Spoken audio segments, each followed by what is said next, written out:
Hey everyone, welcome back to the channel. If you're watching this, you've probably either been the empath who finally stood up, or you're trying to understand what happens when they do. Today we're diving into a powerful shift, what the narcissist actually endures the moment the empath stops complying, stops apologizing, and starts honoring themselves. This isn't about revenge, it's about truth, clarity, and the quiet earthquake that happens when someone they thought they could control finally says, "Enough." Stick around, this might be the validation you've been waiting for. Let's get real. Narcissists don't expect the empath to stand up. They've spent months or years conditioning you to be soft, accommodating, and self-sacrificing. So when you suddenly set a firm boundary, speak your truth without apology, or refuse to engage in their drama, they're genuinely stunned. It's like their script got ripped away mid-scene, and that shock? It's the first crack in their illusion of control. The moment the empath stands up, the narcissist's supply chain gets disrupted. No more instant validation. No more emotional cushion for their ego. No more someone to blame for their bad days. And that disruption triggers something deep. Panic disguised as anger. They might lash out, smear you, or play the victim. But underneath it all, they're terrified. Because for the first time, their manipulation isn't working. What's fascinating is how quickly their tone shifts. One day you're too sensitive. The next you're cruel or cold for simply saying no. That's projection in action. Your clarity reflects their chaos back at them. And they hate what they see. But instead of looking inward, they double down on blame. Why? Because accountability would mean admitting they've been hurting someone who genuinely cared. And that's too much for their fragile self-image to handle. When the empath stands up, it shatters the narcissist's narrative. They've painted you as weak, dependent, or lucky to have them. But your strength contradicts that story. And when their story falls apart, so does their sense of superiority. That's why they often respond with rage or silent treatment. It's not about you, it's about protecting their false self from exposure. Meanwhile, you're finally breathing. Standing up doesn't mean yelling or fighting. It means refusing to shrink. It means trusting your gut even when they call you dramatic. It means choosing peace over performance. And that inner shift, it's liberating. You're no longer a supporting character in their story. You're the author of your own. The narcissist, however, spirals into what I call narcissistic injury, a deep wound to their ego that feels like annihilation. But because they lack emotional tools, they can't process it healthily. Instead, they seek new sources of supply or try to hoover you back with love bombing. Don't fall for it. Their desperation isn't love, it's withdrawal from the emotional labor you used to provide. One of the most powerful things about standing up is that you stop justifying yourself. You no longer explain why you're hurt or defend your boundaries. And that silence? It drives them crazy, because they're used to you chasing their approval. But your peace doesn't need their permission. And that's a truth they can't manipulate away. You might notice they start idealizing you suddenly, calling you the one who got away, or telling others how perfect you were. But this isn't remorse, it's regret over losing their favorite source of validation. They don't miss you, they miss what you did for them. And that's not love, that's utility.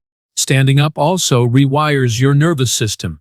For so long, you were in fight or flight, scanning for mood shifts, walking on eggshells. But when you assert yourself and survive the aftermath, your brain learns, I'm safe, I'm strong. That's trauma healing in real time, and it's beautiful to witness. Even if it's messy, the narcissist world starts to feel unstable. Without you to absorb their chaos, their inner void becomes louder. They might act out more, posting cryptic messages, flirting publicly, or creating drama with others. But it's all a distraction from the emptiness they can't face, and none of it is your responsibility to fix. Here's something empowering. Your act of standing up often gives others permission to do the same. Friends, family, even colleagues start seeing the pattern clearly. Your courage becomes a quiet revolution. You didn't just reclaim your power, you lit a path for others to follow. Don't be surprised if they try to paint you as the villain. You changed. You're heartless. You abandoned me. But remember, abusers always frame accountability as betrayal.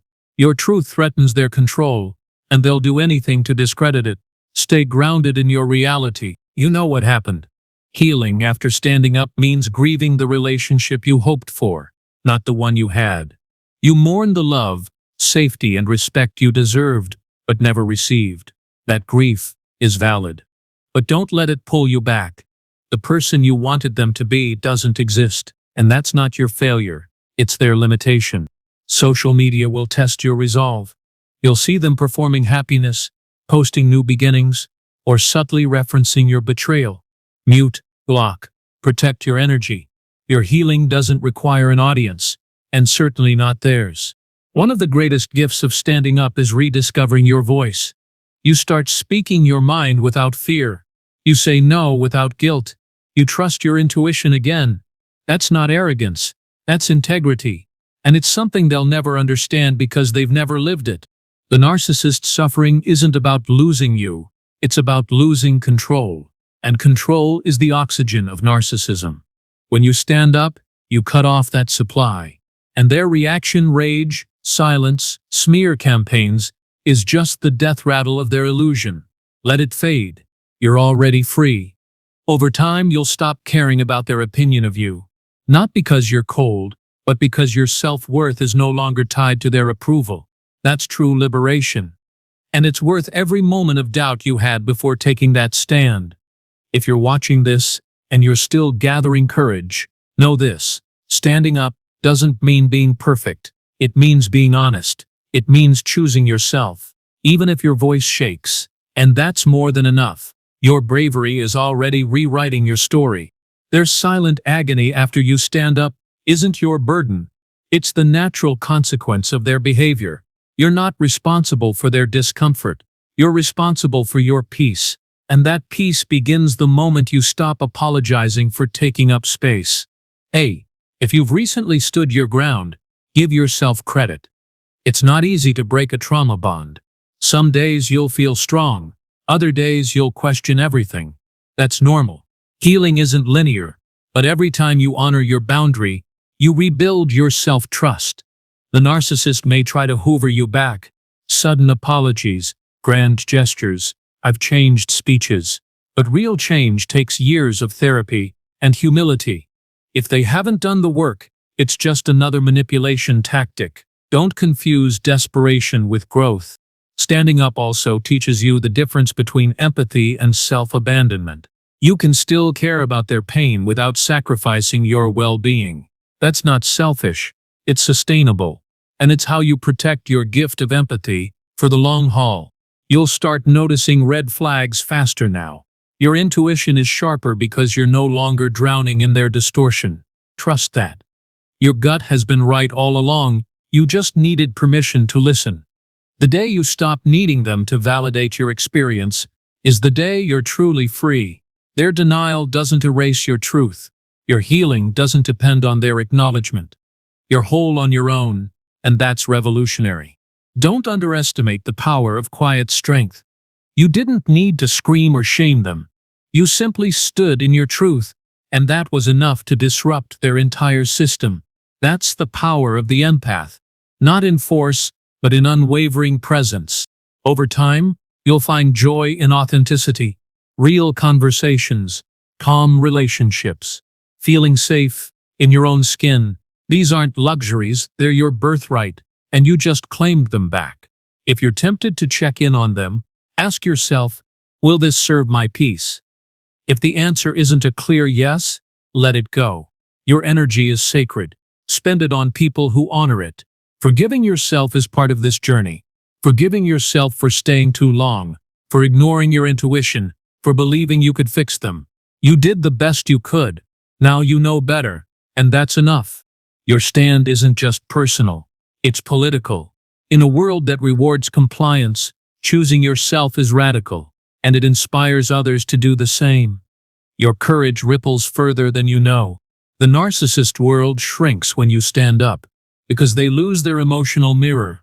Without you to reflect their false self, they feel invisible, and that's unbearable to someone who needs constant attention.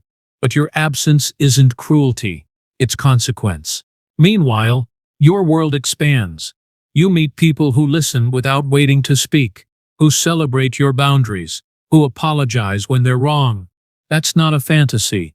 That's what healthy connection looks like, and it's yours now. Their attempts to rewrite history won't shake you.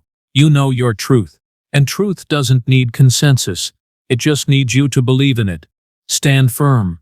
Healing means creating new rituals. Morning coffee in silence, journaling, walks in nature. These anchor you in the present, away from their chaos. Build a life that whispers, "You're safe now." The empath's power isn't in enduring, it's in evolving. And your evolution terrifies them because it proves you were never theirs to control.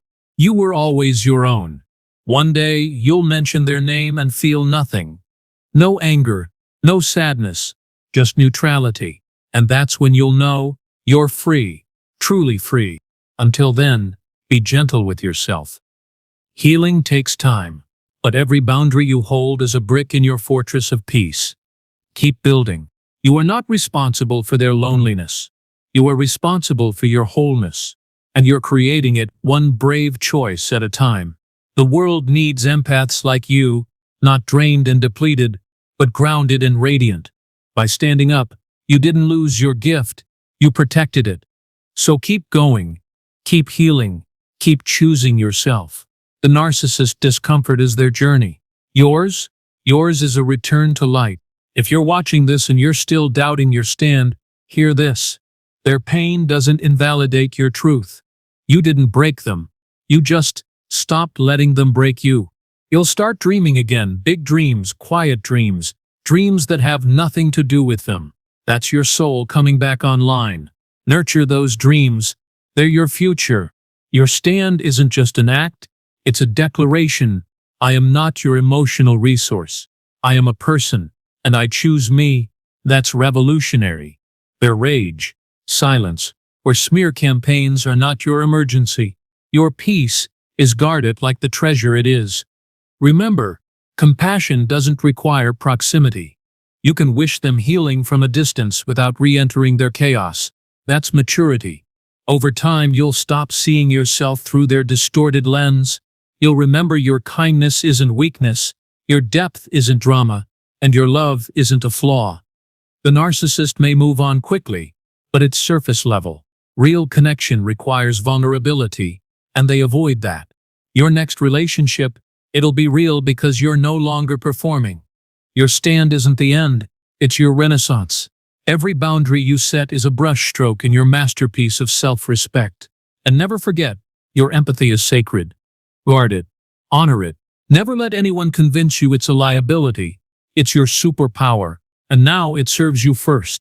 Thanks so much for watching, friends. If this resonated, drop a comment below. I read every single one. And if you're on your healing journey, know this. You're not alone. You're seen. You're worthy. And your stand. It's not defiance. It's your homecoming. Stay